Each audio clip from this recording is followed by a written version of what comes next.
Well, hey, thanks everybody. This is awesome. Hey, thank you so much. I'm super excited and super flattered to help close this thing out with the talk or the presentation that titled All Aboard the Supply Chain, Vulnerabilities and Exploits Throughout the Proverbial Pipeline. Before we dive in, seriously, thank you.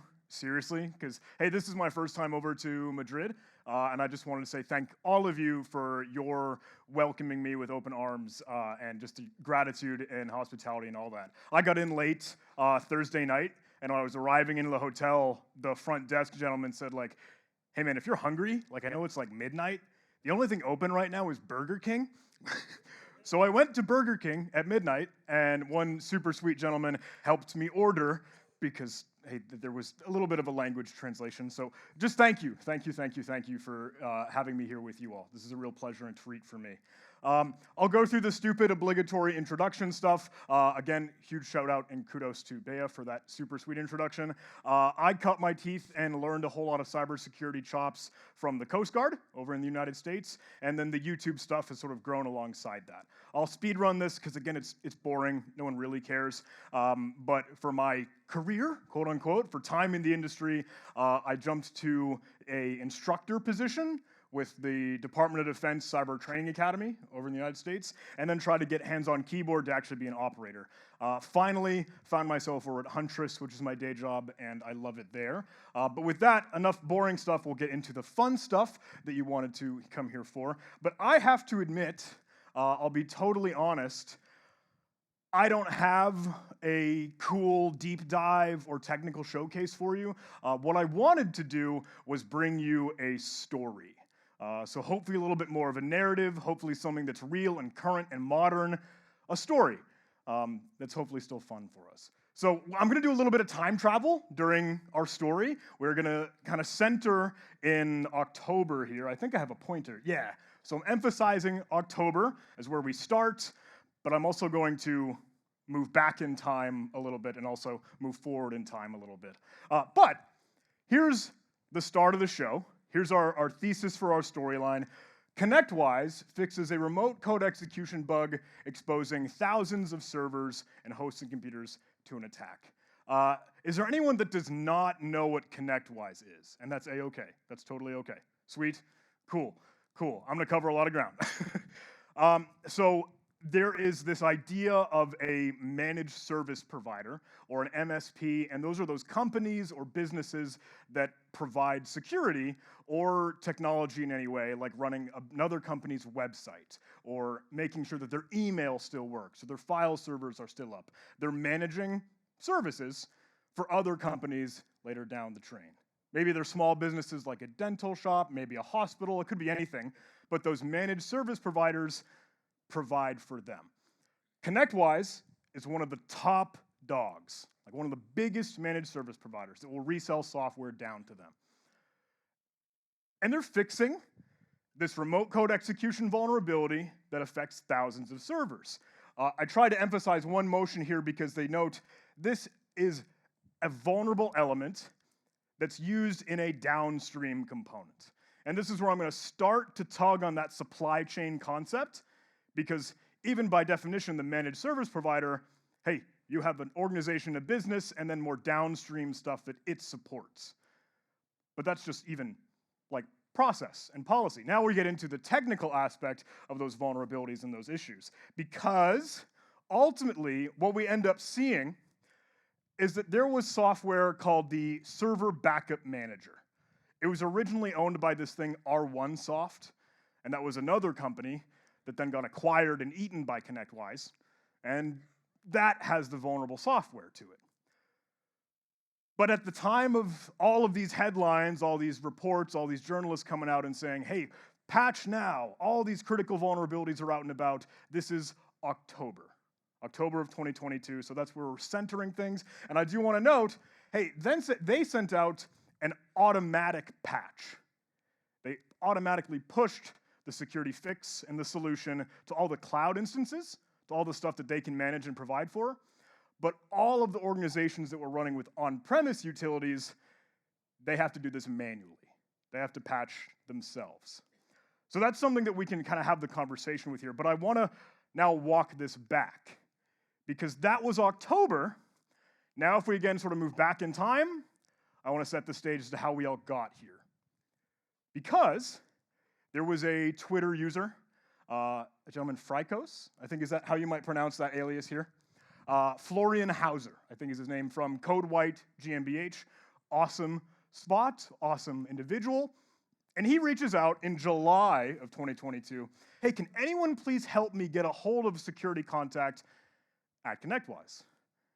In July. And remember, hey, we were seeing these news and headlines come in October. Because there was no response. He couldn't reach out to anyone. He couldn't get a hold of anyone at ConnectWise. So some time passes. He reaches out again. Hey, has anyone used like another certifying body or another computer emergency response team or anything to do some vulnerability disclosure? Because my vendor isn't responding to me. I can't get a hold of ConnectWise to properly report this vulnerability, to help fix this. That's in August. So now we're moving through that timeline. What was October, then back to July, now to August, coming back way through. Fryko says, hey, now it's September. Look, do you guys want to jump in the party here? You want to help come on board with my 0-day? Months ago, I tried to contact ConnectWise to go patch this authentication bypass in this backup manager software. But I couldn't get it. I couldn't get a hold of them. I couldn't reach out to ConnectWise. They were unresponsive, and it's been a long time. It's been months now. So if anyone wants to jump in on this, hey, please come along. Have fun. So finally, as now we've walked from July, August, and now September, let's bring us to October, where the show starts here.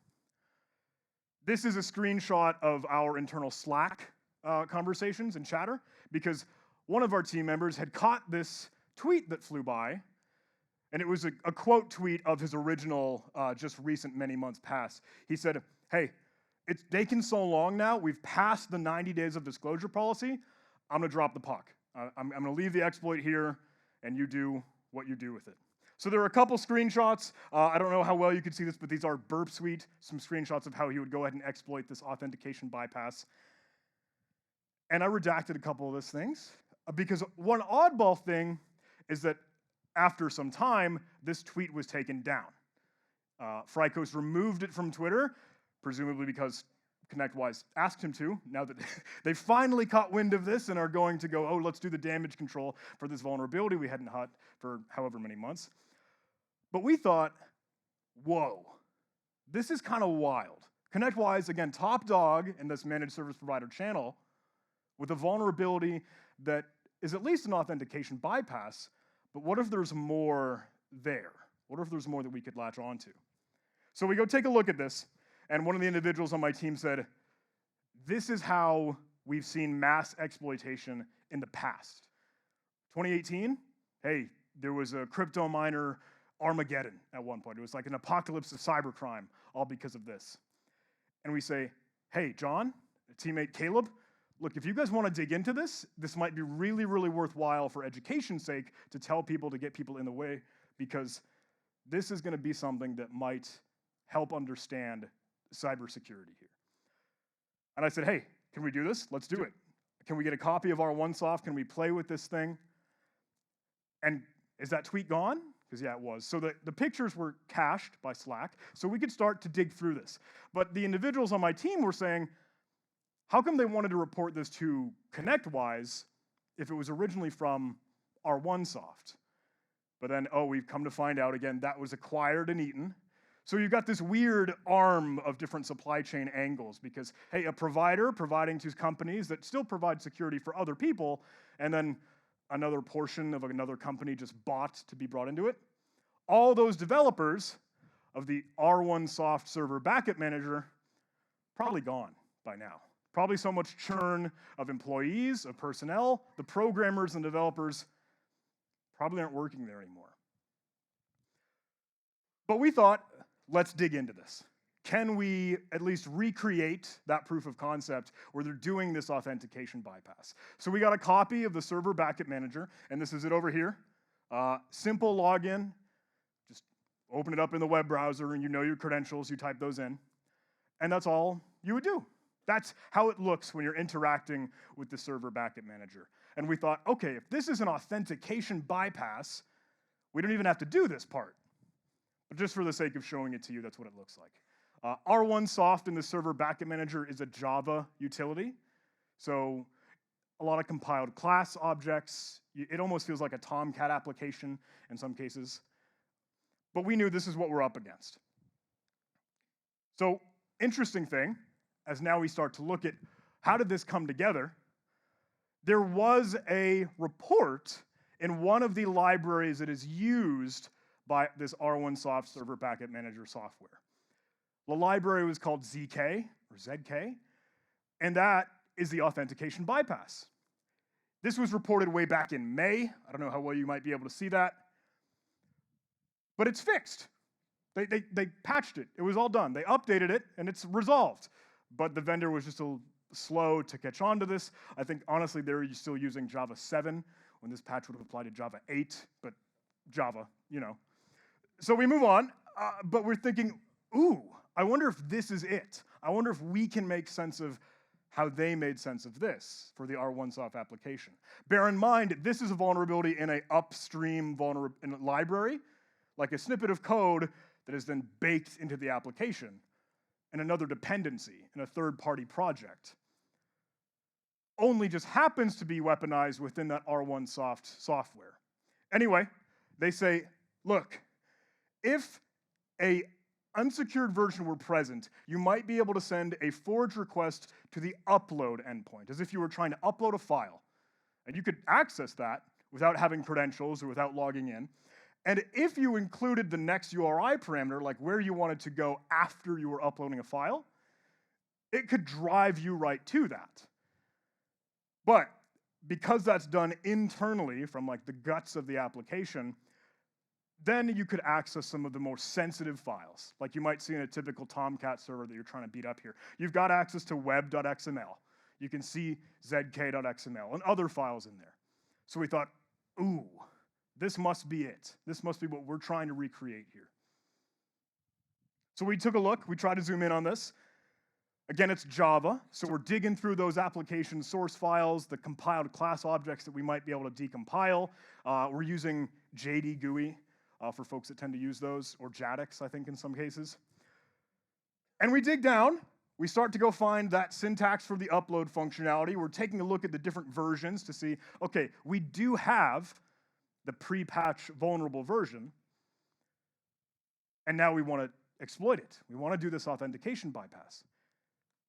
But we couldn't get it to work. We couldn't figure it out. Between just the burp suite screenshots that we had, we couldn't determine what did they do, what magic trick was there to actually do this exploit and to take this proof of concept. We kept running into walls. We were digging into, oh, hey, if we try to actually go reach that ZK upload page, that endpoint, it would send back a ZK error with like a 410 response or whatever. And we're like, dang it. We desperately wanted to get a hold of this because how do they exploit it? We know it's possible. We've seen someone else do it before, but now how could we do it? So I'm desperate, bear in mind. So I thought, okay, I'll go ask. I'll reach out. So I thought, I'll just message Frykos or Florian, and I say, hey, would you be willing to kind of loop me in on how you did this? And I sent him some sample of my code. I don't know how well you could see the truncated screenshot there. But that was 7:30 or so, my time, so that would have been Eastern Standard way back when. And then we're bantering back and forth, myself, Caleb, and the other individual chasing this. We're thinking like, how come this isn't working? There should be some session ID value that should come back to us. Even if we try to go to the login page, it gives us a valid cookie or a session, but I'm not able to get the proof of concept. It still didn't like it. And then I look back at the screenshots, and there's a redacted portion here, but I can tell you this was the ZK ID value. It was just a random HTTP GET parameter. That's all it was. It just needed to be set. It needed to have some value, and they would let you right through the door. And once we had that epiphany, that's it. Boom, fire, question mark, or check mark, right? We're like, we got it. And I'm ecstatic, I'm excited. Now I'm embarrassed because I've already reached out to Frykos, this Twitter individual.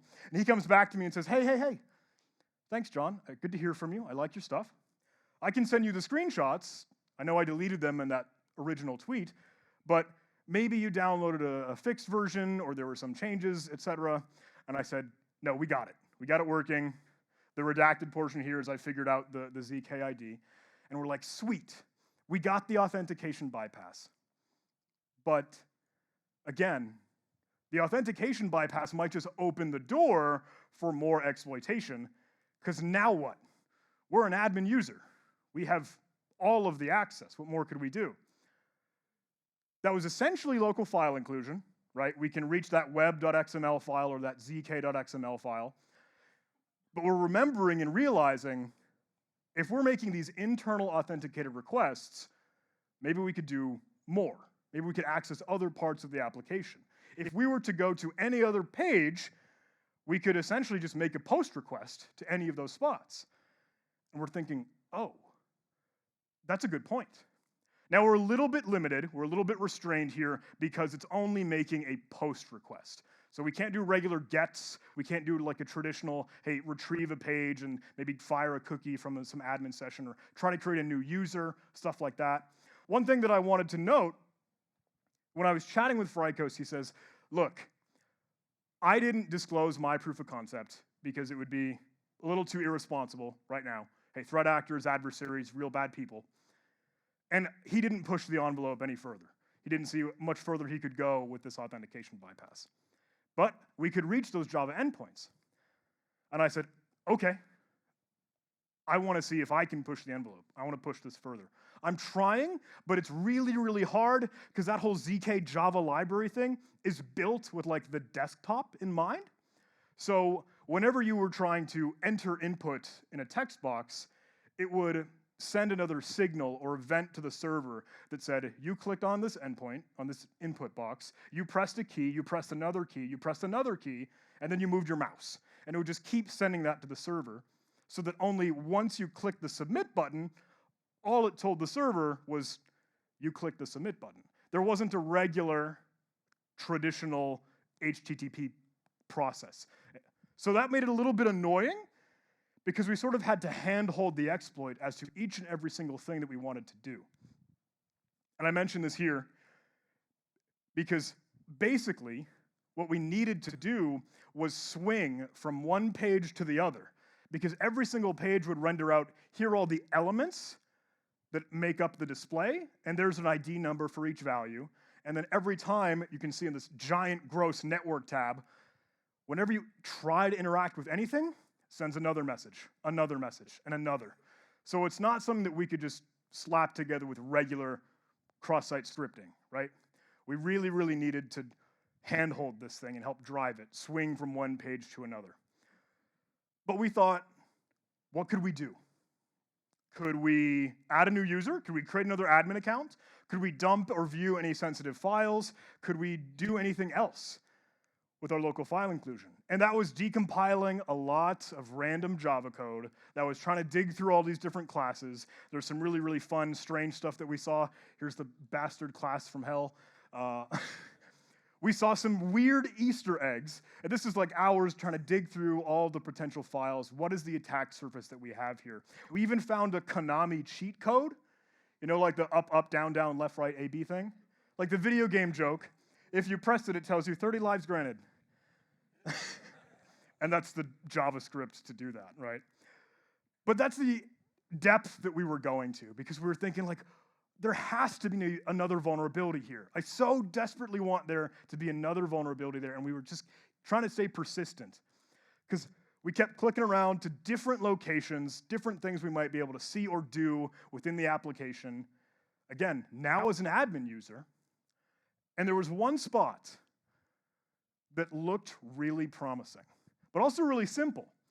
It was just changing the database driver.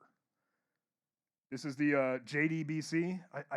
I'm awful with that acronym. Java Database Connector, I think. JDBC driver. And if we were to try and upload one, maybe we could force that to run code and actually execute on the servers. Turns out Some folks have already done some of that hard work. So huge kudos and special thank you to airmen. We're trying to do our homework, Google around, do our research, and see what might we be able to use. And there's already a very nice and easy deliverable backdoor for a JDBC driver. Super duper simple, super duper easy. We could go take a look maybe in a GitHub and it would just be a masquerade. Yeah, like we're faking or impersonating a real driver here. Not a database driver, but an implant, persistence, a beacon, something to run code. This is what that thing looked like. I don't know how well this will be seen on the screen here. They do add a note because this is just the original Java file itself. Once this ends up being detonated, it'll probably drop like a security fail.txt in the temporary directory. So something simple, something small. We're not dropping ransomware or making a cryptocurrency here. We're just kind of going to do the proof of concept. Can I execute code? It's like popping calc, right? So this was easy. We just slapped it in. We tried to get our proof of concept in Python staged together so that we could actually upload the database driver in the programmatic way. And it worked. Like, we got code execution on the backup server, and we took an authentication bypass and pushed it to remote code execution. That was awesome. That felt super duper good. There is our security fail.txt. But what about the supply chain? This is a backup manager, which means that all the other computers that are trying to have their backups managed are connected to this thing. So, whoa, we could have a very, very cool one-to-many attack. So we, again, still keep thinking, still keep digging, what more can we pull back from this application? We're finding some of the tech available for files for tech support, private keys for the server, specific configuration files, maybe specific hard-coded or encrypted keys already. I was like, ooh, this is sensitive stuff. Now we've gained access to. But then we started to see, what more can we do with the API? What other functionality will this let us do with this fully now compromised server? We're already running as root. We've fully compromised the backup manager. Now what? So there is a list of our SOAP services that we could do for our connected hosts, our connected agents. Does anyone see anyone that looks really, really interesting? Does anyone see anything that looks really awesome? We could run commands on all of the downstream agents. So, supply chain again, here's our ZK library vulnerability that is now baked into the server backup manager application. With an authentication bypass, we chain it to remote code execution, compromise that backup manager, push down code, RCE to all of those devices. That's kind of cool. That's kind of neat. So around that time, this is when the Lockbit ransomware, I don't know if folks track a whole lot of the cybercrime ransomware groups, but their builder to be able to create the software that would encrypt the entire file system and then even find your decryption key as if you were a ransomware operator was just leaked online. So if you wanted to, you could be a ransomware group, or I could be a ransomware group. And we thought, whoa. Let's demonstrate this with, I don't know, Windows 11, Windows 10, Windows Server, Windows 8. What if we could stage our exploits so that the admin access that we would have had, this is just to showcase, hey, we're logging in and we see a couple protected machines all managed by the backup manager. They're all connected, but let's go ahead and now use our exploit to make sure this thing is vulnerable. Is it? Do we have a database driver waiting for us? Are we in the weaker version of R1soft? And it is. And now we could fire off our exploits, one that we've staged to host ransomware and deploy ransomware through the backup manager to all of the downstream servers. Cool. We thought that was kind of wild. I'll speed things up just a little bit here because you'll note, hey, it takes just a moment, but server A sees the readme.txt pop up. Server B sees it. Another. And we thought, this could be mass ransomware. This could be mass exploitation. One after the other. Cool. You guys are clapping at this cyber criminal activity.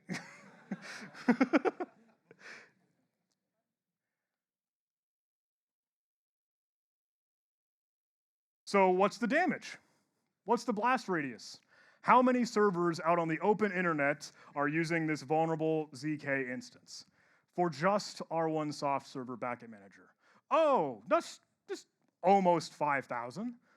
Okay. Now bear in mind, this is just the backup manager. Remember, the vulnerability in ZK could be in anything. We saw it in a lot of academia software, stuff that would help manage for schools, even stuff that would manage prison visiting like systems, strange stuff. But we thought there is real blast radius here. So we're having conversations now in the team. What do we do? We've just pushed the envelope, we've pulled this further, and we want to do the right thing. We want to do responsible disclosure. We want to bring this to the vendor, tell ConnectWise. Should we wait for them to patch? Well, yeah, of course. But they come back after a little bit of time and they say, the ConnectWise team couldn't reproduce it. They weren't able to do the authentication bypass to get the ball rolling here. They're asking if we could help them, if we'd be willing. And of course, absolutely, yes, 1,000%, we want to help. So we have a meeting with them. Caleb and I, again, the researchers kind of digging into this, we get on a phone call, Zoom, whatever, and we kind of show them everything that we've done. We show them the Python script, we show them swinging from widget to drop down to element to be able to finally upload this database driver and then bounce and push agents commands down for all of this post-exploitation. It went well. They were very, very appreciative. They were thankful for all of us being willing to share with them. That's that transparency and good nature. But they mentioned, hey, we can't patch right away because they're on Java 7. They actually ended up reaching out to the ZK library maintainers and asking them if they could make a special micro patch, which is cool, sweet, more power to them. But then they said, hey, you could take a look at our patch if you want to go validate it for us, if you wanted to verify it, but we need you to sign a non-disclosure agreement. And we thought, okay, a little bit weird. We can see this in two perspectives, right? One, yes, totally understanding, absolutely, we understand the sensitivity of the security matter here. But also, two, we're just trying to help validate your patch for you. I don't know why we need the non-disclosure agreement. So, depending on how you want to interpret that, different ways, but that's part of the process. And then all of a sudden, they blew the lid off this. They say, hey, one of my teammates reaches out and says, did you guys comment on this? Because they just released the patch in the article and the updates and all this. And we thought, whoa, they were a little bit ahead of us. I didn't realize that we weren't going to be synchronized and collaborating together, which is okay. Again, it's different organizations. But we're seeing this thing is catching fire. We're seeing the world is seeing, oh, this could have been a real big incident. And we're chatting with some other news reporters. This could have affected, what, maybe 5,000 servers. And that's only the backup manager. Remember that trickle-down effect, that supply chain, all of the connected hosts. So we went ahead and tried to get our blog post out, our article, everything that we would be willing to share. Again, basically telling the same story that I've told you. I wanted to make sure, hey, we can get all of the information for Frykos, for Marcus, the individual who first found that authentication bypass. We wanted to tell the real story the best that we could. But we come to the question of defense, of the blue teams, of the protectors that want to make this better, that want to help fix this. Because this could have been that widespread ransomware, but how can we help prevent against that? So we tried to share some indicators of compromise, but this is really hard to do because, again, now we're just taking advantage of genuine, natural features and functionality of the application.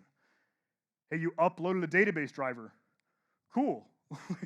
I had permission to do that because I was the admin. So the server logs don't look all that interesting because you're just doing what might be normal. It's very, very hard to identify, hey, was there malware or malicious stuff here? Following this, we could have gotten into the agent logs, remember those downstream components, and that's even worse. It says, hey, you ran a command. Cool. You don't know what command it ran. You don't know what it was happening, what sort of exploitation could have been there. So really, really hard to capture indicators of compromise if you're just naturally doing what might have come from the application. The authentication bypass, you could catch that. You could see that. But by default, it didn't have logging enabled, so you would have to set some web application firewall, proxy, yada, yada, yada. You could do that, and we encourage that. But for the downstream remote code execution, really tough to capture. We try to tell the timeline. We try to give credit where credit is due. We want to keep everyone abreast of the story here. And that's where we came from. May to July to October. And that got us to the center of the story. But there's a little bit more to it. Because we did not share our proof of concept. I made a video, I tried to showcase this, I put the blog together, I tried to get the messaging and awareness out, but we didn't want to give anyone the code that would detonate, right? Really end up deploying lockbit ransomware across however many thousands of endpoints. So when I was having discussions online, we have not shared the proof of concept. We won't be doing it because it's just dangerous. And it's just not the right call right now. Understandably so. I think it's probably not too hard to understand. We gave a lot of details as to how this could be done, but we just didn't give them the easy button. So if someone really, really wanted to, they could rebuild this whole thing. Database driver upload, pushing down agent commands, it's all possible. So now let's fast forward. If we were in October, now let's move to a little bit further into even this year, even right now. Like today's day and age. Let's move to now. And I'll chat about this for a little bit of time because Fox IT, another provider, vendor, security team, had seen during a recent incident response case, we saw it happen. We see genuine threat actors and adversaries compromising this ConnectWise or R1Soft Backup Manager and then using it as access. There's our first RCE because of an easy authentication bypass. Point and shoot, easy. And then controlling downstream systems. Supply chain. Sort of, maybe. But we thought, crap. It's kind of only a matter of time. I guess it makes sense. We thought we did everything right. We wanted to do everything right, the way that we're doing this analysis, the way that we're sharing the information. But we can only get so many people to patch when we're screaming and shouting about it. So this is an article February 22nd. It's now March 11th. And if you want to dig into the article, again, happy to share some of the research with you.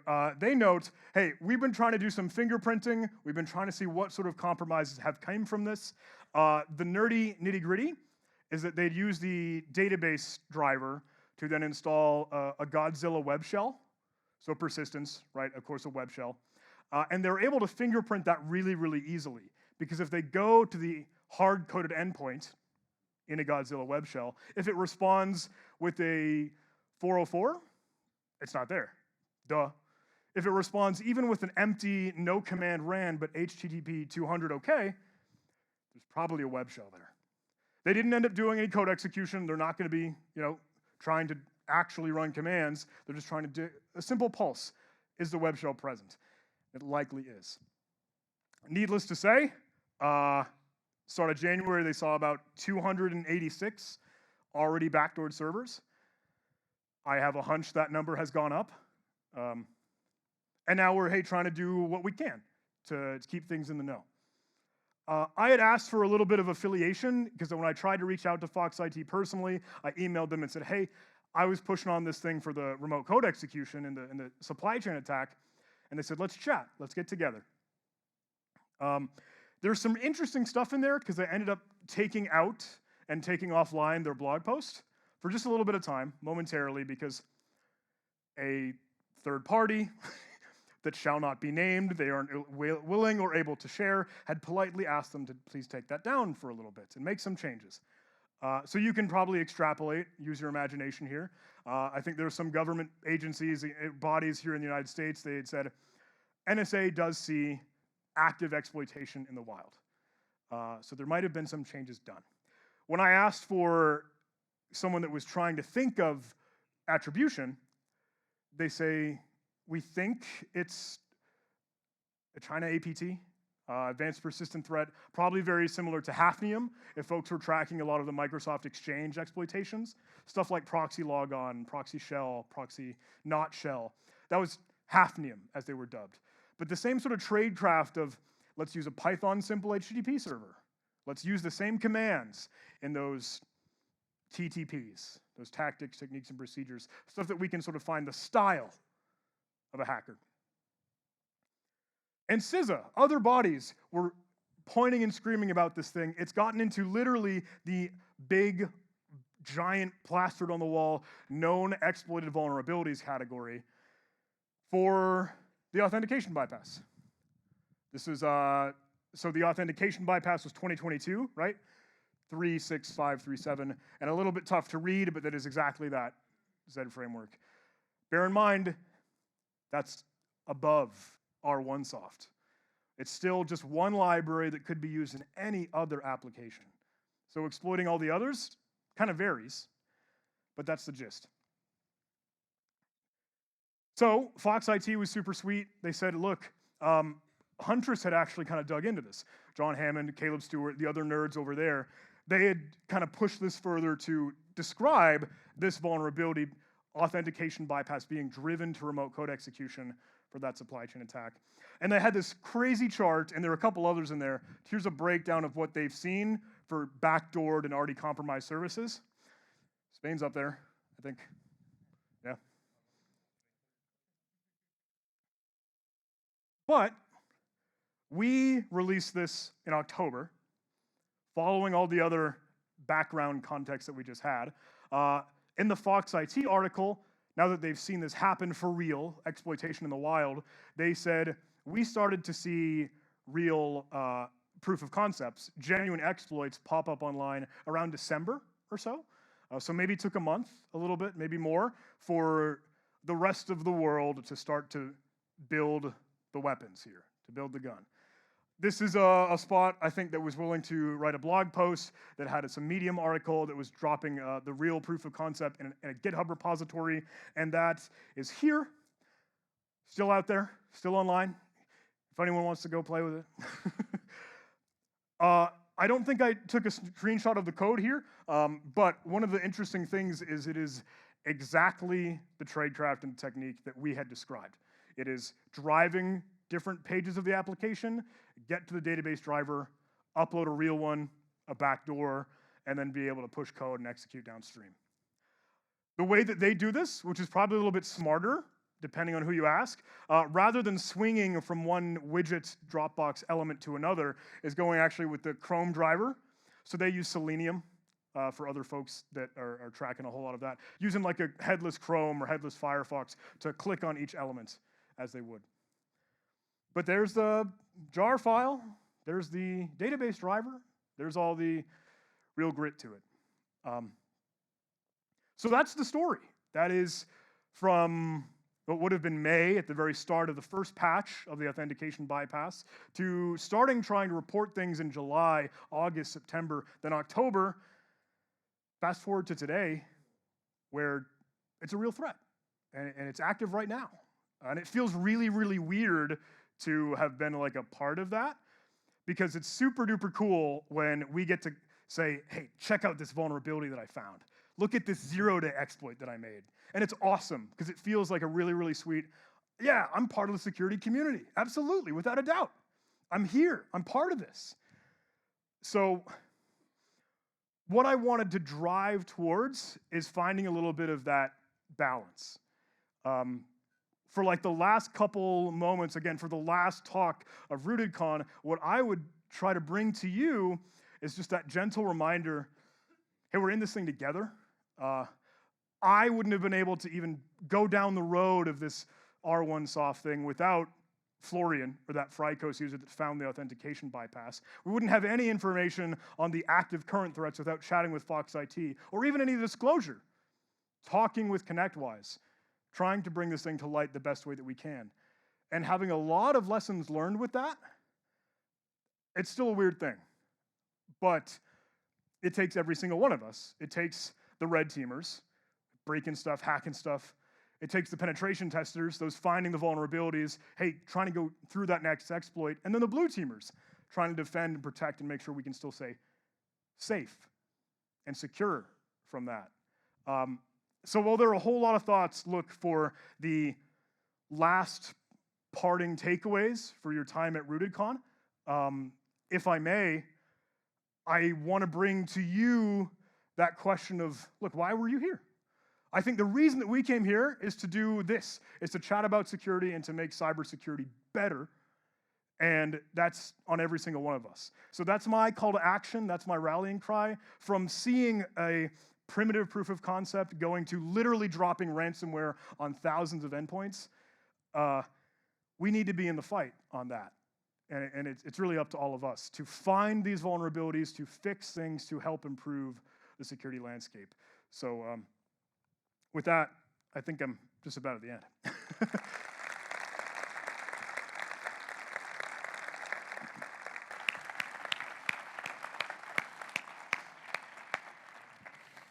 Well, I think I speak with all the people here. That was an awesome talk, man. It's an incredible adventure, an incredible story, and the way you just express it is just awesome. So thank you very much, and also thank you for the effort you made to come here. I don't know if anyone in this room have some questions. Yeah, we have a couple of questions here. So maybe we can get the mic. Yeah. Hello, thanks for the presentation. Very interesting. I wanted to know your take on things like the security.txt file and the publication of the responsible disclosure policy or anything. Should it be made mandatory or should be pushed? Oh, super good question. So asking about one of the recent RFCs, security.txt, and just having that, hey, process for responsible disclosure when you see a vulnerability and you will need to bring it to a vendor's attention. Just to restate it, sorry. Yes, absolutely.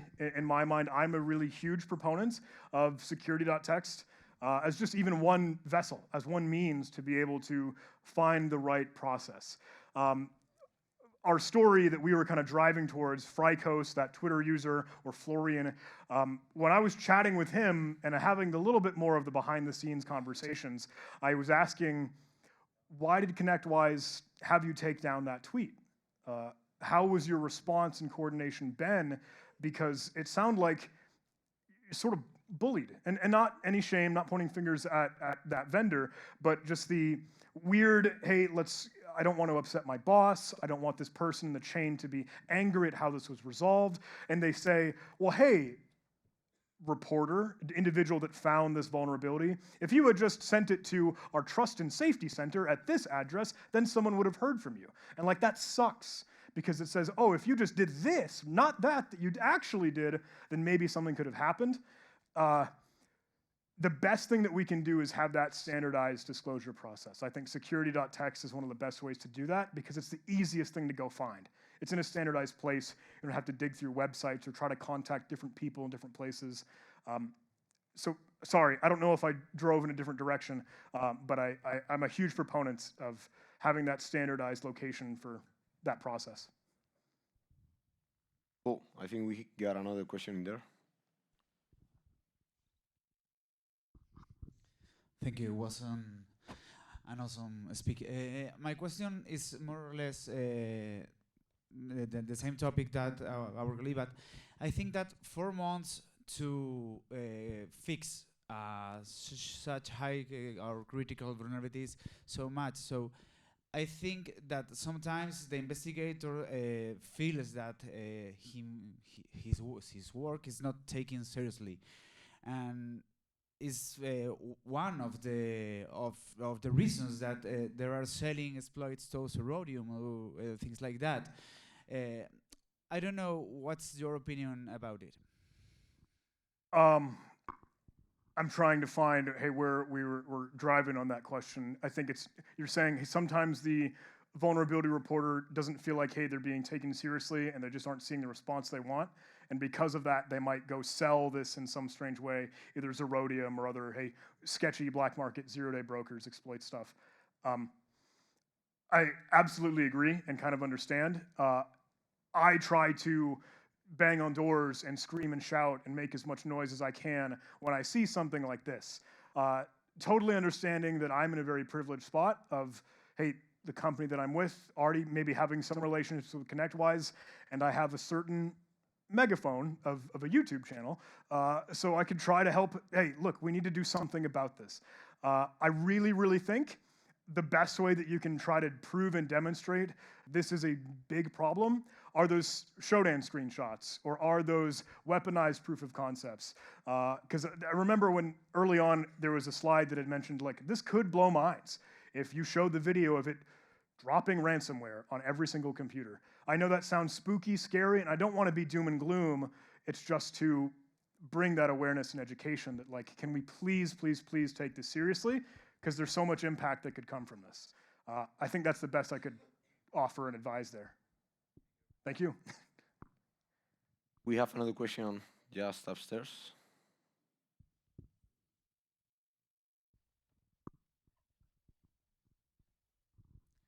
Hi, thank you for the call. And how do you protect yourself in order not to face legal problems with companies that rather take this as some kind of trying to get that into that point of showing their vulnerabilities rather than just warning them and trying to make their product better? Super good question. How do you sort of protect yourself when you get into some of the gray water of the legality? Hey, a vendor just doesn't like you proving this vulnerability. What are you doing to armor yourself from that? Kind of hard to answer. Oftentimes, at least just have a lawyer or legal counsel in your corner. If not, hey, you don't have to engage them. That's oftentimes, hopefully, last resort. But whatever you can to just have those things ready in the background if need be. When they came to us and said, sign this non-disclosure agreement and then we can keep chatting, we had a lot of conversations internally that were saying, do we need to get our legal folks involved? Do we need to come here and redline this and try to get all suits and ties on for business talk? Ultimately, we wanted to say, look, we're not going to sign anything that precludes us from telling the story in the way that we want to. When it comes to, okay, you're upsetting a vendor and making them angry, unfortunately, that's where you just have to have some of that protection.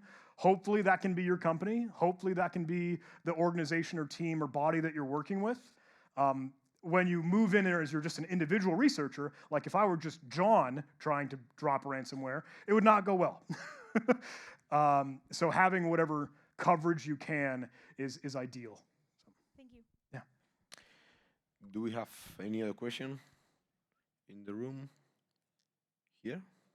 Yep, we have some question here. I don't know if you're going to sleep tonight, man. Thanks, John. First of all, awesome presentation. Thank you. Could definitely resonate with a couple of things. So my question is more about the community and the disclosure timeline of this. Because when you're finding a zero-day or a critical vulnerability, it probably affects multiple parties sometimes, right? So it's quite easy for you as a cybersecurity firm as well to go out and identify your first 5 most major stakeholders there. But there will always be like 5 others out there which you probably didn't detect, which probably get also affected by that. So from your perspective, what feels like the right timeline to disclose it? Because the minute you do that, there'll be all the other 5 communities complaining about the fact that, well, you just kind of made them, be susceptible to be attacked. So how do you handle that? Super good question. Asking, hey, how do you handle keeping this under wraps where the parties involved remain safe and secure and still getting the information out to the places that it should be? For us specifically, and I'll try to draw this parallel the best I can, but give us as an example, our partners or the organizations and companies we support, we try to notify them personally, either through a phone call or email or however we can get a hold of someone that we know you're in a tough spot. The Veeam backup replication server, if folks are tracking one of the current vulnerabilities with Veeam, that's another example where, hey, we want to notify you in our own silent, private ways before it's raising alarm bells and screaming and shouting and tipping off the hand to actual adversaries. The way that we try to do that safely, and again, as you mentioned, the ones that you might miss, if just because the 5 that aren't in your purview compared to the ones that are, we try to do some sharing with another vendor, even if it's like, hey, totally friendly terms, we're seeing this, here's our threat intelligence, hey, CrowdStrike, hey, Sentinel-1, hey, Ninja, hey, et cetera, et cetera. Would you mind being in on the fight with us? If any of your partners are affected by this, can we come together as a community and not be stovepiping this intelligence and not trying to be first at bat? Because it's exactly the point that you made, where if you are too quick to scream and shout about this thing on Reddit or on Twitter without having all the information and facts to it, you could make a mistake. You could be wrong. You might have misinterpreted something. Maybe there wasn't some protect accuracy there. So while it's a balance of, hey, I'd love to be first to the punch so we can get that clout or whatever, you need to be thorough and you need to be precise and make sure that what you want to bring to other people is as accurate as you can make it. So I hope that answers your question. A little bit of all over the place. Maybe we have time for another question, one final one. Nothing wrong. John just came from the States. Like, you have him today to ask him any question. Nobody's going to take this chance. Hey, hit me up offline. We can come chat off the stage. Please don't hesitate to come say hello. Don't be a stranger. John Hammond. Thank you.